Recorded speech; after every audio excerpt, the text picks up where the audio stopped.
Part 1. Summary and Review. Summary. The Circle follows the career of May Holland, a young and angst-ridden millennial, as she advances in the corporate hierarchy of The Circle, a company based in the San Francisco Bay Area. Her friend and college roommate, Annie, has already secured an influential position at The Circle, which is described as having combined all the best features of Google, Facebook, and Amazon in one place.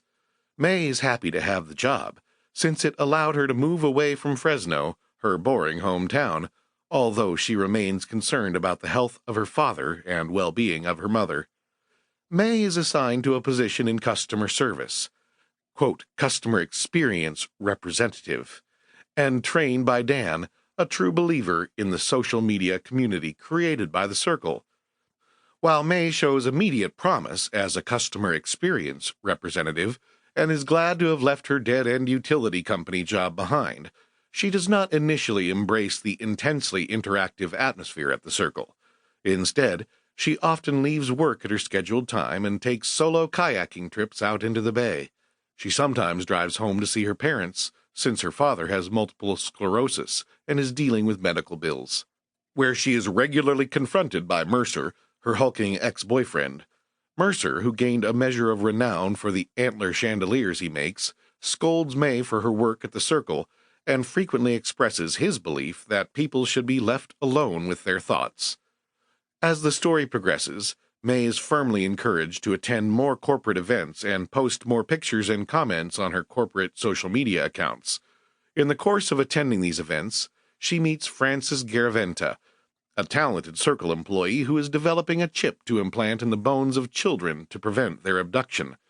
May and Francis share several odd romantic encounters, which are always awkward and anticlimactic because he suffers from premature ejaculation. At these events, May also meets a mysterious gray-haired 30-something man named Calden, who appears to know a great deal about the internal operations of The Circle. While she finds herself attracted to him, sometimes unable to put him out of her mind, May also considers the possibility that he is a corporate spy who intends to sabotage The Circle.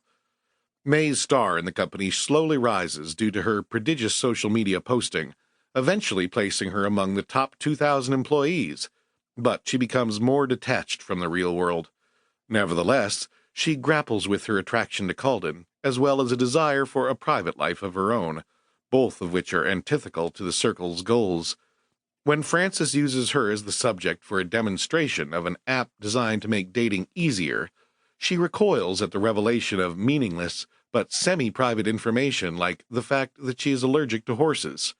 Perhaps as an act of rebellion against the intense forced camaraderie of The Circle, May stops late one night at her favorite kayaking spot and, although the rental office is closed, she notices a kayak has been left outside. For reasons that remain unexplained, she takes the kayak far out into the bay and thinks about the sights and experiences visible only to her. Unfortunately, the act is caught on Circle-made Sea Change, high-definition surveillance cameras, and the police are routed to the area. Marion, the rental officer-owner, declines to press charges, but May is crestfallen. When she returns to The Circle the next day, she is taken to see Eamon Bailey, one of the 3 wise men who run the company.